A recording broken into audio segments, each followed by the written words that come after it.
Tre Wilson is the most versatile playmaker on the Florida Gators, and he completely unlocks the offense.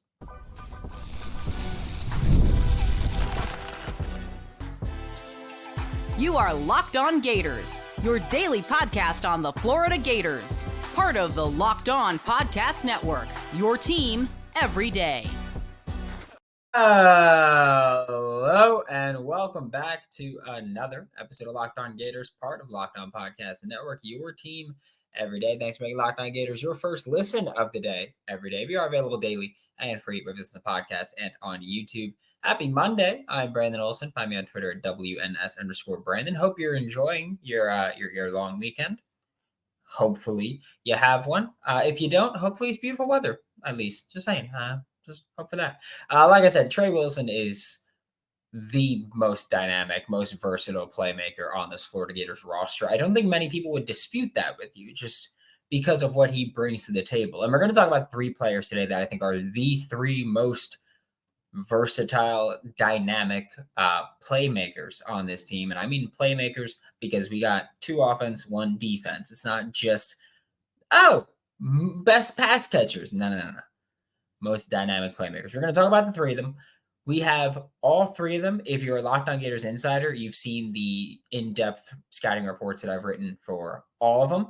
If you're not a Locked On Gators insider, the link's in the description below to join that program. You could also go to joinsubtext.com/LockedOnGators there.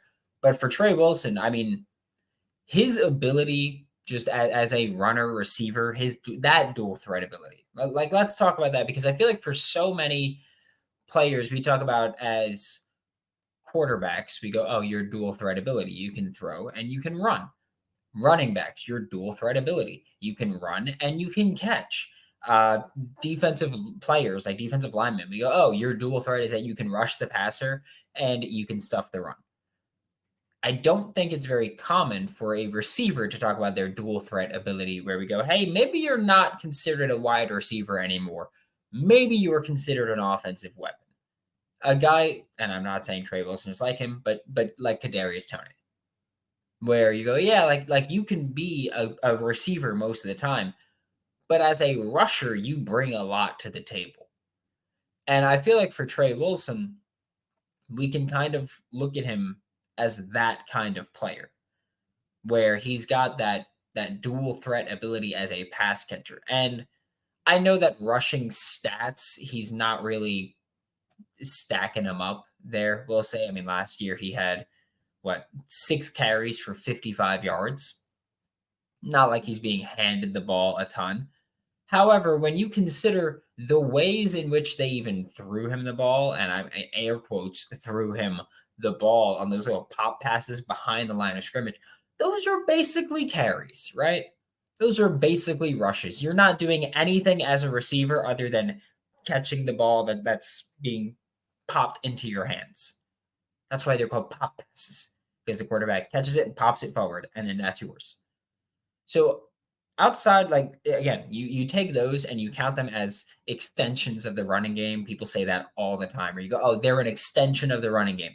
That's what Tre Wilson was. He was an extension of the running game, where sure, he had, I think it was 65 catches. Sure, he had only 6 carries. A lot of those catches were kind of rushes, really.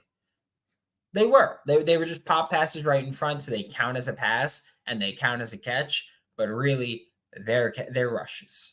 They're behind the line of scrimmage. They're instant catch the ball, or as in quarterback instant catch the ball, give it to the next guy, similar to catch the ball, hand it off to Montrell. It's basically a rush. And that ability that Tre Wilson has is rare. It's not something every player can do. It's not something every player, even on this roster, can do. And this roster has been adding guys that can do that. So you talk about that kind of dual threat ability as a receiver, you have rushing and receiving ability. And Tre Wilson, we saw him take a couple of handoffs on the reverse. We saw that. We saw those pop passes that were passes, but really extensions of the running game. We saw that from Tre Wilson. That's what got him to be a freshman All-American, that he can do that consistently, successfully. He could do that. Also, just his ability to line up anywhere. We saw him line up in the backfield a couple of times. It was never anything really significant. But we saw him do it a couple of times. If I'm not mistaken, he took a toss from the backfield. Um, I could be wrong about that. It might have just been him faking the toss, running a wheel, whatever it was. But I do feel like he took a toss out of the backfield at one point last season. Which yeah, he did take a toss there, two tosses, or a toss and a handoff. So I guess yeah, it is what it is. But that kind of stuff in itself is even more rare than just, oh, we can pop pass it to him and let him run after that. The fact that you can actually put him in the backfield and give him the football directly is even more of a rare thing. Like in the spring game, we'll say, we saw Marcus Burke take a couple of those pop passes. Are we ever going to see Marcus Burke line up in the backfield and take a toss? Probably not. Would never really expect to see that, right? No, because why would you? So that alignment versatility that Tre Wilson has, lining up inside and outside, and I've said this before, and I will continue to say this. I think this season we see Tre Wilson and Elijah Badger start on the outside with Chimere Dike starting in the slot. And then when they want to put Tre in the slot, they put Khalil Jackson and Elijah Badger on the outside and Tre Wilson in the slot. That kind of alignment versatility where you can kind of build the offense around getting him the football. What do we want Tre to do in this situation? Cool. Line him up in the slot. We want him in the backfield? Line him up in the backfield. We want him out wide? Line him up out wide. Tre Wilson has that kind of versatility where you can get him the ball in any way, shape, or form and let him make plays. And also, you can line him up any way you want. I do think that he needs work as a route runner.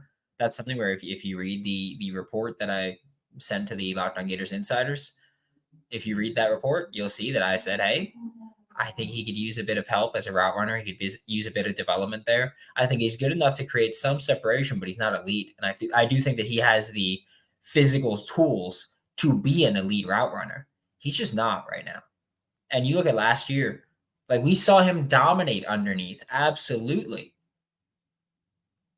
But we only saw him do that. Like this is the year where he can take the next step as a route runner. Next year, we can see, or this season, we can see him take that jump to, I can dominate in the intermediate range as a route runner, where he only had 7 targets, 10 to 19 yards over the middle of the field. That's it. And downfield, only 2 targets in the entire season. 2 targets, 0 catches, 20 plus yards downfield. He can be used in multiple ways. He can be used a lot. And he can be more, and he probably will be used more this year in a more versatile way. And you probably see less of those pop passes, less of those little end arounds, but you get to see him run routes downfield actually. So I think that's the next step in unlocking Tre Wilson. I do think that you've got the team that can kind of help you get there. We are about to stick on the offensive side of the ball, but first we're going to get a quick word from eBay Motors.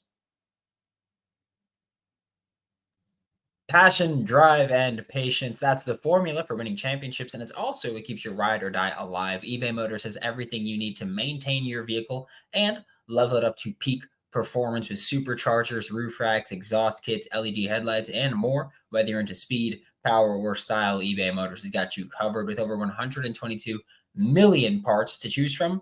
Your number one ride or die? Same. You'll always find exactly what you're looking for every single time. With eBay Guaranteed Fit, your parts guaranteed to fit your ride every time or your money back, because with eBay Motors, you're burning rubber and not cash. For all the parts you need at the prices you want, it's easy to make your car into the MVP and bring home huge wins. Keep your ride or die alive at ebaymotors.com. Eligible items only. Exclusions apply, and eBay Guaranteed Fit is only available to U.S. customers. Thanks again for making Locked On Gators your first listen of the day every day. We are available daily and free wherever you listen to the podcast and on YouTube. And the next player is, I think, what most people would say, or who most people would say, is either the second most versatile player or the most versatile player on the team, on the offense, especially in Arlis Boardingham. Arlis Boardingham is someone that the hype has been high since high school. When he was coming from California to Florida, it was, oh my God, they've got a wide receiver tight end guy again. That was like Florida Gators fans were just going nuts with it. And he is a tight end that can genuinely line up out wide, can genuinely line up in the slot and play both sides and be pretty effective from both sides. I don't want to say that everything he does is perfect, because he's not. Just gonna be honest about it. Not everything he does is perfect, but he's good enough to win, especially because last year, first year playing college football, he's good enough to win on the interior, whether that's in the slot or lining up in line or as the offset tight end, whatever you want to call it. Whether he's lined up at tight end or slot, he can win. And that is that kind of mismatch. The amount of times that I've done a show and I've said, hey, you've got someone that I think you can play 11 and a half personnel with. And I've said, hey, the Rams, they run their 11 and a half personnel as we've got Puka Nacua. He's basically a tight end for us at times. He blocks like that. That's our 11 and a half personnel. The Gators, I've said you could do that with Arlis. That's your 11 and a half personnel. It's not getting cute, but it's 11 personnel usage-wise with Arlis in the slot, Elijah Badger out wide, Tre Wilson out wide. Put Arlis in the slot, have Hayden Hansen in the inline tight end spot, and line Arlis up. Simple as that. Line Arlis up wherever you can line him up and find some success with him there. Last year, 27% of his targets came when he was playing in the slot. 27% is not bad, right? 27% of his targets came when he was playing in the slot, and for a tight end, pretty damn good. No other tight ends had targets when they lined up in the slot, and there were a few times that Hayden Hansen did it, Jonathan Odom did it before he pretty much just fell out of the rotation entirely. Tony Livingston, Scott Isaacs, every tight end basically played at least a couple snaps in the slot. Arlis is the only one that had a catch. And I want to make it clear when we talk about Arlis, I try to make this clear as often as possible. We always talk about, for Florida, every time there's a receiving tight end, we go, Kyle Pitts. That's always what Florida Gators fans want to go. They go, up, he's Kyle Pitts. Arlis Boardingham commits to Florida. Up, he's Kyle Pitts. Amir Jackson commits to Florida. Up, he's Kyle Pitts. Amir Jackson, I'll give you. I'll give, if you want to say usage-wise similarity, it's going to be Kyle Pitts for Amir Jackson. That's fine by me. I have no problem with that one, because I've said before, like, Amir Jackson's basically a receiver. That's it. He's really tall. Sure, he's going to play tight end, but like he runs end arounds, wide receiver sweeps, wide receiver screens in high school. He was used similarly to how Dan Mullen used Kyle Pitts. And I'd imagine that Billy Napier is showing Amir Jackson Kyle Pitts highlights, and he's like, hey, this is how we're going to use you. I know it wasn't me doing this. This is how we're going to use you, though. And that's a big selling point. For Arlis Boardingham, no. Don't do it. Don't do it, because the only thing you're doing is setting yourself up for disappointment. And I'm just being honest about that. That's all you're doing, is setting yourself up for disappointment by saying, hey, Arlis Boardingham is Kyle Pitts, because they are so vastly different. They are. Kyle Pitts is, 3 inches? They're the same weight. Kyle Pitts is 3 inches taller. And even then, that's Kyle Pitts' combine size. We have Arlis Boardingham 6'3" for the school, which they tend to lie a little bit. So could be 4 inches taller, 4-inch height difference. Just not how things work out. I've likened Arlis Boardingham more to when you're talking about the tight end that could play receiver, tight end receiver hybrid. I've likened him more to a Travis Kelce type. And even then, there's like an inch or two difference. But I've likened Arlis more to how Travis Kelce's used. Because Travis Kelce and Kyle Pitts are both wide receiver tight end hybrids, if we're being honest. Travis Kelce does a ton of his damage from the slot. So they're both wide receiver tight end hybrids, those pass catching times. I think Arlis is more similar to Travis Kelce than Kyle Pitts. Not that I think he's Travis Kelce or as good as Travis Kelce or going to be as good as Travis Kelce. But in terms of stylistically, how they should be used and how they win, Arlis is more comparable to Travis Kelce than Kyle Pitts. That's it. It's not a knock on anybody. It's not a disrespect to anybody. Stylistically, they're different. Every fast receiver isn't John Ross, Tyreek Hill. No. Every tall receiver isn't Calvin Johnson. They're different kinds. There's different guys, even if the sizes are the same. Stylistically, they're different. Arlis is that broader kind of tight end compared to Kyle Pitts, who is lean and tall. Arlis isn't short, but built. He's built more. Okay. So Arlis winning that way, huge. Put him in the slot and you put a linebacker on him. He's too fast for a linebacker. You put a corner on him, your nickel corner on him. He's too big for your nickel corner. As in, he's too tall, because most nickel corners are not 6'3", and he's too broad. Most nickel corners aren't 245. Okay? So he's going to win there. Hell, at this point, a lot of linebackers aren't even 245 anymore, and with how just football's played in 2024. So you're not fast enough if you're a linebacker. You're not big enough if you're a corner. You're probably not good enough in man coverage if you're a safety, because then you're not playing corner for a reason, right? So I think Arlis Boardingham gives you that ultimate mismatch. And we saw him even in the backfield last year. If I'm not mistaken, there was one play where they had Hayden Hansen as the inline tight end. I think it was Trevor Etienne as the running back. And Arlis Boardingham was lined up as a fullback. He was lined up as a fullback. And if I'm not mistaken, they ran like a boot right to Arlis for a touchdown, if I'm not mistaken. And so we've seen Arlis Boardingham line up in the backfield. You can play him out wide occasionally too. I do think that's a good selling point to figure out what the defense is doing. If he starts lined up in line and he moves out wide, is the linebacker following him? Then they're probably in man. Does the corner just shift out wide and now he's covering Arlis? They're probably in zone. Like you can use Arlis as a selling point. On top of his mismatch nightmare that he just poses, you can use him as a selling point for the defense to go, oh, we probably know what they're doing. Now this is what our offense is doing. It's as simple as that. Like, Arlis gives you a lot, not just with what he does on the field, but what he can give you as far as exploiting opposing offenses or exploiting opposing defenses. He gives you that advantage. Stupid to not use him that way.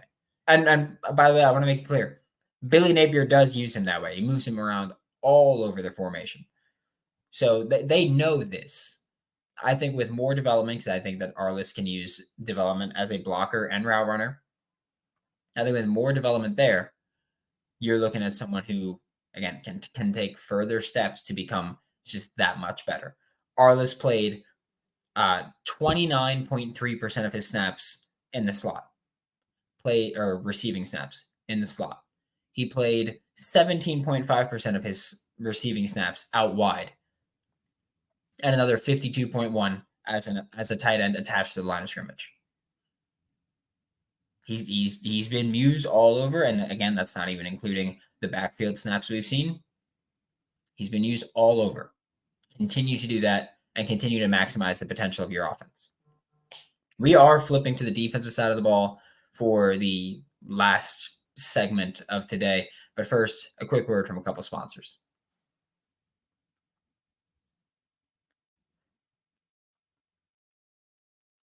Thanks for making Locked On Gators your first listen of the day. Every day, we are available daily and free reviews in the podcast. To wrap up today's show, we are flipping to the defensive side of the ball, and someone that I do think was one of the most hyped up transfer portal acquisitions for the Florida Gators this past offseason, linebacker Pup Howard. And I know I'm not saying Pup is better than Shamar James. I'm not saying that at all. I think Shamar's pretty damn good. However, with Pup, you got someone who's a year younger. Not that's huge at this point, but someone that's a year younger. I think Pup Howard has an insanely high ceiling as an off-ball linebacker. And again, that's just me saying ceiling, not even saying what he's ready to do now, but just what he can become. I think you're looking at someone that their ceiling is wildly high. just because of what he's shown so far, but also you look at the measurables for him. I don't know what his height and weight are going to be by the time he's going to the NFL. I don't know what his wingspan is right now. He's listed as 6'4", 241. Okay? I don't know what his wingspan is, but his arms look insanely long.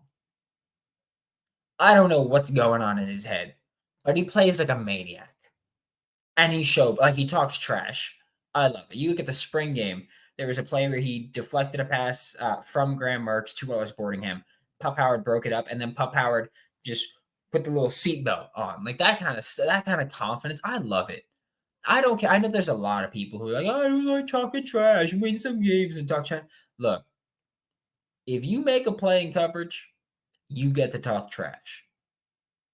Same way if a receiver catches a touchdown, they get to talk trash. They convert a first down, they get to talk trash. You do something good, you get to talk trash.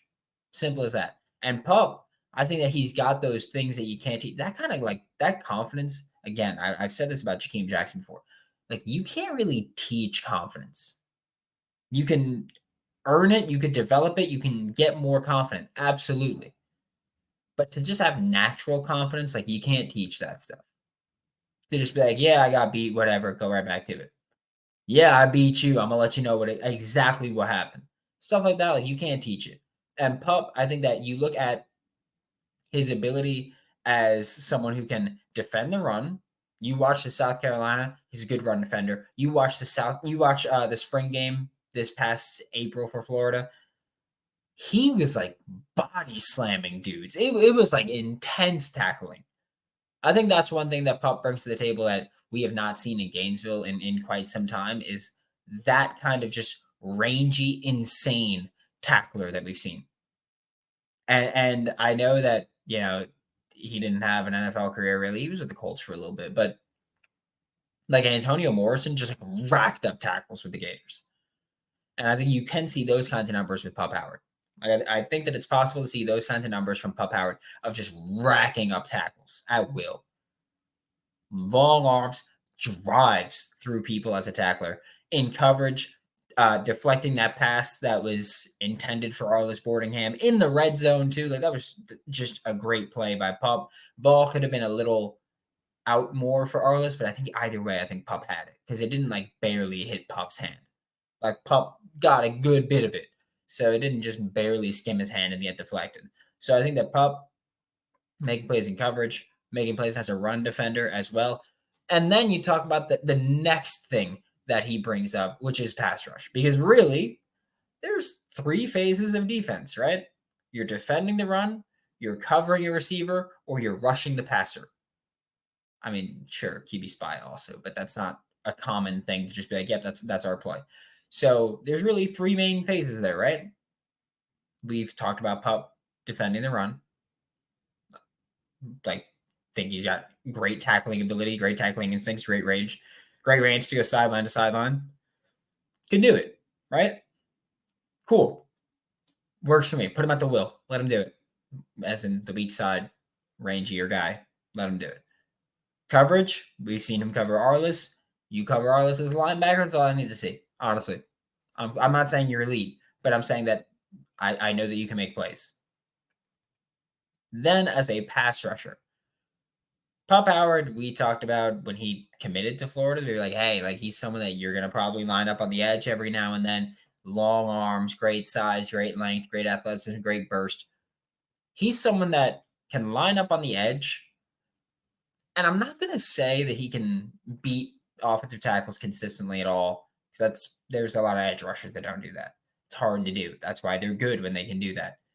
But he is someone that has shown off at least a little bit of what I like to call like a pass rush repertoire. Just being able to break out some moves here and there. In the spring game, we saw him use off ball as a blitzer. I think he's going to be a beast with that. That reminds me of, for a Gators reference, like Gerard Davis style, where, hey, yeah, you're not going to be showing that you're in the A gap, but once they snap the ball, you're running in, and you've got that wild first step that Gerard Davis, that helped get him to the NFL. I want to make that abundantly clear.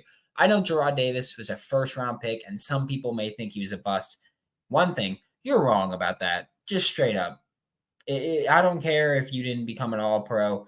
You were drafted in the first round. You had a 9-year career that probably would have been extended a little more if he didn't get a knee injury that kept him out for the entire season last year. And I think he's done at this point. But like that's a good pick, right? That's a hit.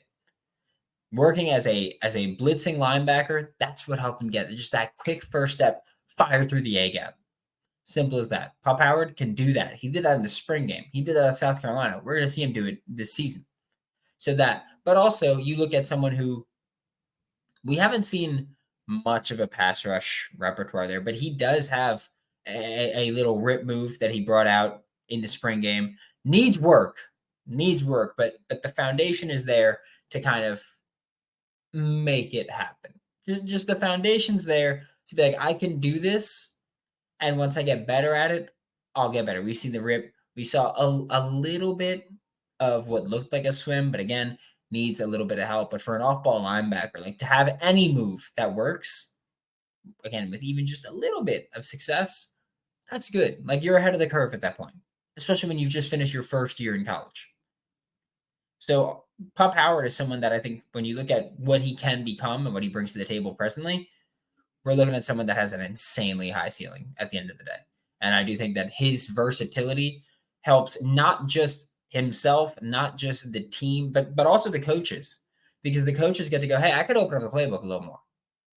I can open up the playbook because I've got Pup Howard and Shamar James that can do everything I'm going to ask a linebacker to do. And so I think that having that combination is huge. I do think that Pup Howard is going to be one of the most dynamic playmakers for the Florida Gators this season.